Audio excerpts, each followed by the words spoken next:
What's good, YouTube? Welcome to the car vlog. I got another question from Instagram. This question is from the original Breezy B. I'm only saying her name because she saw fit to mention her name, but if you would like to remain anonymous, just mention that in your comment or the DM that you send me. So anyway, her question is, hello Kev, love your channel. My name is B from Houston. My question is, how can you tell if a man is using you? Men have their ways of being slick, some more ways than others. I'm actually new to relationships and I haven't dated in over 4 years. I feel like I'm lost on what to look for. Happy Saturday. Well, happy Monday now. I think it might be Monday when I'm recording this. But that's a good question. To be quite honest, B, if you're trying to figure out if somebody's using you, then it's best to just simplify things. So keeping things simple, love is a verb, right? For many people, it's not. It's a thought, right? But love is an action. It's a verb. It's service, right? If a man intends to love you, then he intends to serve you. He's offering his services to you as a man, as a romantic partner, as a life partner. You can tell if a man is using you when he's trying to get to know you or when he's courting you. If he's eliciting and requesting more services, more than he's serving you, then he may be a user. There should always be an equal exchange of energy. And a lot of times people don't get that equal exchange of energy. It's one person doing a lot of work to show and prove that they're worthy of the other person's time. And when that becomes the dynamic in your relationship or the budding relationship, it's obvious that somebody's being serviced and someone's being a server. I don't think that any relationship can have a healthy dynamic when one person's working or giving and the other person's constantly receiving.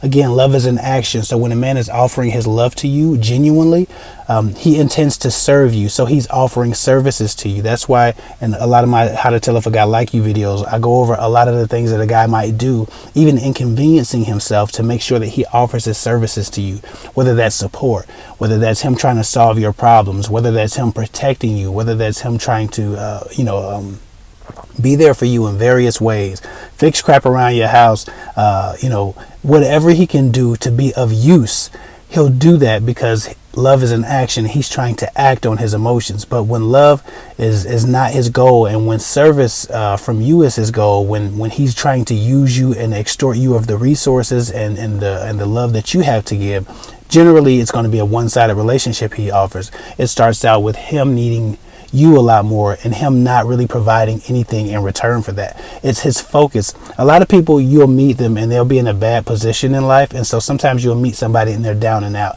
That doesn't mean they're a user. They're a user if they don't reciprocate the good deeds, the good servitude, and the good works that you give them on a day-to-day basis. They're users if they're not willing to give you the same love and the same effort that you're giving them. A lot of times a man might not have a lot to give or a lot to offer, but he'll offer whatever he can. And when somebody's stingy with their resources, stingy with their time, stingy with their attention, stingy with their support, stingy with their finances, stingy with their effort,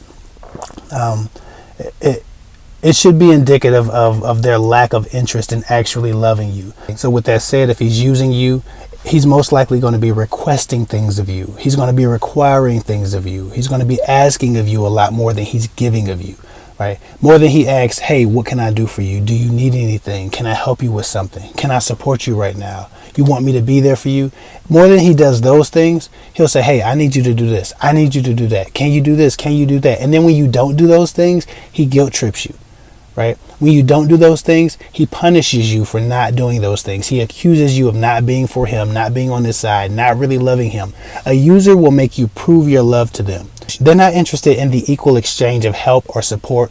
They're interested in the service that you provide. So a user will always try to either guilt you into doing things for them, or they will always hint around at things that they need done, favors they need, resources they need, needs that they know that you could fulfill if you wanted to, right? So they might not even ask you outright. What they'll just try to do is guilt you into doing them, or guilt you into volunteering. But they're always on the needy side. They're almost never independent of your resources or your effort. It becomes a requirement to spend time around them, that you're helping them or that you're doing for them. A user will generally give one little thing or offer one little service, and then from that point hold that over your head until they feel like they've gotten their money's worth. It's really important not to fall into this trap, not to let anybody manipulate you into serving them to pay them back for whatever they perceive that they've given you. If you meet a man who's truly struggling but intends to love you, for the most part, he'll probably try to keep his needs to himself. People who seem to be always in crisis, always requesting something, are generally going to be users. And even if they don't intend to use you, that is the function of who they are at the moment. They themselves might not even agree that they're users. They might not even think that they're users. But if you look at how they fall out with people, or how they structure their relationships are all built around people helping them. And the people who refuse to help them, or don't have the resources to help them, or can't help them in some way, aren't around for very long. So if you feel like you're buying a man's time, if you feel like you're always doing something for a man, always giving him something, and it's really not being reciprocated, he's not trying as hard, he's not sacrificing as much, then you're probably being used. And even if he's not trying to use you or trying to con you or manipulate you, it still will be the function of your relationship. You're the strong one and he's the weak one. Again, some people are always in crisis, and so you have to avoid the chronically unhappy and unlucky. That's a quote from the 48 Laws of Power. It's one of my favorite books. Some of y'all might do well to read that. It may help a few of you learn how to manipulate and manage the worst around you. The key to not being used is to not offer more than you need to, especially in the beginning of a relationship. You have no business trying to figure out how to fix somebody's financial woes when they've just come into your life, right? You have no business trying to figure out how to fix the ills of their life. As a new person in somebody's life, as a new dating prospect, or even a new girlfriend, it's best that you observe a man's ability to withstand trauma and withstand and endure some of the hardships of life, because you're still supposed to be trying to measure his qualifications. You're still supposed to be trying to make sure that he has what it takes to be the man you need, especially in a tough time. So if you meet a man and he's in a tough time and he can't handle it himself, and he's eliciting or he's requesting help from this person or that person, and he's more desperate for help than he is to kind of bear down and do things himself, when he has no resiliency, when he has no toughness, when he has no drive to be in a better position, when he lacks the type of masculinity that endures and thrives even in the face of trauma, then he may not have what it takes for you, and you need to be taking note of that. Women often try to be the man for the new man in their life, and then years down the road, when they get him, they realize that he's soft, he doesn't have any drive, he doesn't have any motivation or ambition, and he started that way, but they just didn't notice it because they were so busy trying to earn their way into his life.